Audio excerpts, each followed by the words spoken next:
Un convegno per analizzare il presente e delineare il futuro della lingua sarda. Lo ha promosso a Nuoro l'assessorato regionale alla cultura. L'importante appuntamento, intitolato Sardo e Benidore, Sardu Est Benidore, si sta svolgendo nell'auditorium della Biblioteca Assata di Nuoro alla presenza di rappresentanti delle istituzioni, del mondo accademico e delle associazioni che si occupano del sardo e della sua diffusione e conservazione. Queste le parole di Giuseppe De Sena, assessore regionale alla cultura, sul significato e sugli obiettivi dell'iniziativa.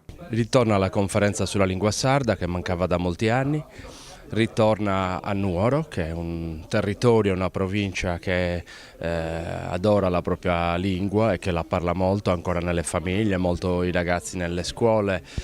E siamo tornati qui proprio per questo, perché c'è questa vitalità. Siccome la Regione Sardegna sta investendo molti soldi, molte risorse sulla promozione della lingua sarda per la sua importanza, allora ci sembrava giusto ripartire da Nuoro, ecco. È sicuramente un'opportunità anche individuale, perché il bilinguismo fa bene alla capacità di apprendere, di apprendimento, quindi fa bene ai ragazzi individualmente e ovviamente fa bene alla collettività, oltre che la nostra lingua, quindi il minimo comune denominatore di un popolo.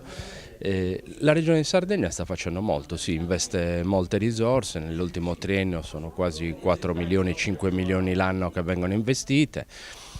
Su questo tema c'è una grande vitalità, pensate che quest'anno sono stati fatti i primi esami universitari in lingua sarda a Cagliari col professor Roberto Virdis.